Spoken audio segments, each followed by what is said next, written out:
وحمانتا كلنا البابدو ولا بين عافدنا دبتشو كتاهاي وكقبسومي هولك شركة دقمة علفين كلن كان يقوبتشو كاهاي وزيرك وزارة الرميها قدها السومالي محمد كاهين أحمد برسابك قبل كالزناك محمد أحمد عالين تيمبرو سراكيشة كلا دون عيدمدا قرنك قبل كاسي سناك يولي كجدا إرجدا هي يقولها جوتي للسومالي لان كسعود تاونا حل سارن دمنتا ولادها كتاجن ديجا نكتر سنكفور تعيل أف وعقوب تشوكدنكو ذها كلن كاسي عقاشي إندرجرد كلابدا سيبيلوت يولي بقر عثمان أو محمود بورمدو بقر كنبدا كلن كاسي مركو سوي اللادي وحور باهنت وغور برسابك قبل كالزناك محمد أحمد عالين تيمبرو labadii qolo ee ka dhaxaysay shaqaaqadii ka dhacday dareerweyn iyo ceelafweyn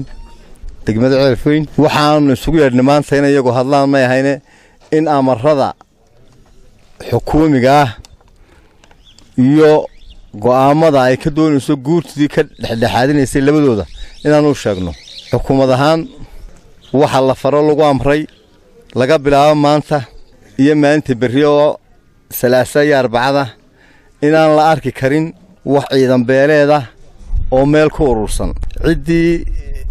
ciidan meel ku urursan lagu arkana qacan dawladeed iyo duulimaad dawladeed iyo gallimaad dawladeed baa ku dhacay si aanay taas ugu dhicin cid waliba inay kala dirto wixii ciidan meel u jeeda talabaad waxa la amray inaan la arki karin cid aliyaali cid qoriseeta oo la soo gali karta magaalo ama tuulo ama ceel la isugu yimaado mamnuuc tahay in la arkaa kiis dhib weyn xoog baa laga qaadaya waliba maxkamadna waa loogu daraya cid kasta oo hadal ama af ama taakulayn kaga qayb qaata shaqaaqadaas inay sii horiso iyadana in laga qaado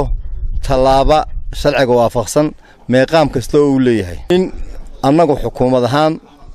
aanu soo diyaarino cidda xidhaha u ah labadan qolo oo laga saaray ciddii ugu dhaweedo ahayd xidhayaasha oo in qolo waliba xidhaheeda oo ka baxsan Sacad Yoonis iyo biciidaba inta laga saaray labada qolo ugu dhawaay laga dhigay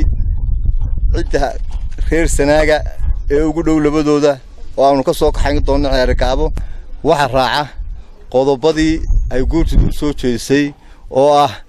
inay qolo waliba keensato 22 xubnood oo shirka ugu qayb gala oo ay ka mid yihiin dadkii libanaha ahaa dadkii aan badadku ka dhintay oo ku agoomobay ama kii walaalkii ka dhintay midoon cidii qacanta ku dhacday ee libana ahayd inay qolo walba 22 ka uga mid noqoto waxa la amray inay inta ku soo diyaar garoobaan maalinta khamiistana iyagoo isu dhan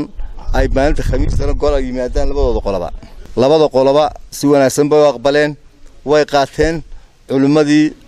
reer ceelafweyn noo joogtayna way noogu ducaysay waxaanu rajo wanaagsan baanu qabnaa waxaanu filaynaa toddobaadada soo socda hadii alla yiraahdo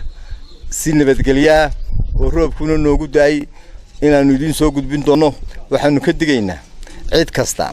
oo qaaran ururis arintaadu waanu kaga qayb qaadanayna tiraahda ama cid baanu taakulaynaa tiraahda ama afxumo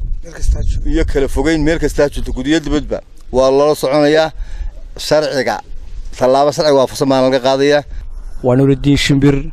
wararka bulsha TV degmada Ceelafweyn.